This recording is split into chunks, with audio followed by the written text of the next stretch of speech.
All right. Well, first of all, I want to apologize that I didn't get my weekly recording in on time. I know I was supposed to do it once a week. Between snow and rain and snow and freezing temperatures, I didn't feel like working outside, and painting really doesn't isn't conducive of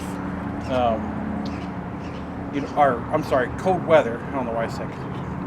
Sometimes I can't speak, but anyway.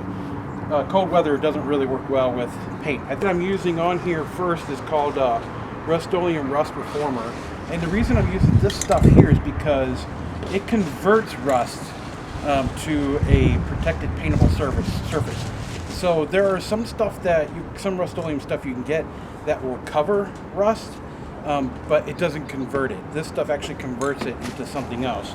So the main thing is though is you can't take off all the rust. You got to leave some rust on there.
Okay, so we ran out of space on the memory card, so it's okay. I cleared off a bunch of space, and I just went ahead and came inside so we could finish up the video. So I think the last thing I was saying though was that I still have a couple other things I want to do before we start, or that I want to do to the trailer, as well as get the floor going. So in between this video here and the floor video, we're going to flip the trailer back over. I'm going to sandblast the insides of the tire rims and paint those, and then I'm going to show you how to properly pack the bearings on your trailer. I had a criticism the other day that somebody left, and a comment. Actually, they didn't leave a comment, they verbally told me. It was my mom. I'm calling you out, Mom. But I was waving my model of my thing around too much. Okay, so anyway, I was told that I kept flicking it around. I'm like, here's the model, this is cool, and stuff like that. So she asked if I would slow it down a little bit so they could see what was going on. So anyway, I agree. Sometimes I get nervous being on a camera, and so I need to slow it down a little bit, do a little bit of thinking. So here is the model of my camper, of the camper we're going to be making. The thing is though that as with any builds from the very beginning, things change, and so the design has changed a little bit. Remember, I keep talking to you about canned hams and stuff like that. This shape is kind of based off the widget. I think I said that in the design model, in my design video. But after looking at a lot of the canned hams and just, and those are based off of the Scotty or Shasta type of campers back in the 50s. Canned ham would have more of a flatter front coming down on the front here. And I may just do that. I may make it come flat, straight up, and then curve over and around to the back side here. So, with that said, I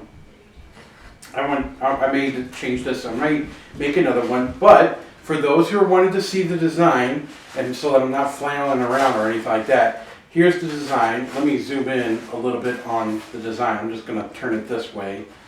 And we'll zoom in just a little bit. And so this area up here, this would be the front of the camper. This would be the front that would hook up to the car. But this piece here would be the restroom area, toilet. This is a small galley area right here. So it comes in, the front comes into the door. Here's your galley area right here. And for the kitchen and stuff like that, pantries above it. Back here is the eating / bedding area, and I say that because these are just here as a demo. The bunks, these two ones up at the top are bunks for the children. They're just there purely as just a demo to see where everything's at. These are coming down. As a matter of fact, in my design I'm thinking about changing, the bunks are actually going to go this way, and then it'll fold up. We'll see how that plays out, and that might happen on the fly as we build this. This area down here is the seating area with a table, and just like any camper, whenever you have a table, the tabletop usually comes down and forms a full bed area for sleeping in and stuff like that. So this is the design of the camper so far. This will change, and hopefully I'll have another one as we move along. So thank you for the constructive criticism. I really appreciate it, and we're done. Okay, so let's get back to the trailer frame. So the trailer frame is completed, painted, and I used the Rust-Oleum Reformer like I showed you the can earlier. The next step will be to flip it back over, start working on the floor, and then once the first layer of the floor is on, We're going to flip it back over again so that the bottom's facing up. And then I'm going to seal it with a rubberized coating, like undercoating that you would spray on a car. So, I want to thank you for sticking with me. Again, I apologize for not getting this in last week, but with the weather, as the weather gets nicer, the progress should move along. Once we get the floor on, then we can start working on the framing out the walls. So thanks a lot for sticking with me. Thank you, Sophie, for doing the videoing in the backside. She's standing back there and saying, me? Yes, you. And thank you, Mom, for giving me some constructive criticism. I really appreciate it. I love you. Look for the next video will be on the, just kind of a fill-in for the wheel bearings and stuff like that, packing those, and any other maintenance stuff that should be done on a trailer on a annual basis, just to make sure before you take your trailer out, even if you've already got a camper. This is stuff you should be doing on your camper, small camper. If it's a big fifth wheel one, you've got different issues. I don't even want to get into that. Small ones like this, teardrops or something like that, these are things you should be doing on a daily basis to make sure that it continues to ride down the road nice and smooth and clean. If you have any questions, leave them in the comments below. If you want to continue following me, hit the subscribe button up here, over there, somewhere. And if you like this video, hit the little thumbs up down below right here. I think it's right here if you're on an iPad. Subscribe button's right here if you're on an iPad. If you don't like this video, then don't watch it. I guess I shouldn't say, should I say that, Sophie? No? Okay, just disregard that. I was just thinking out loud. Thank you very much for joining my custom build. I'm Tom Wright. That's Sophie. Say hi, Sophie. Hi. And I'll see you next week. Thanks.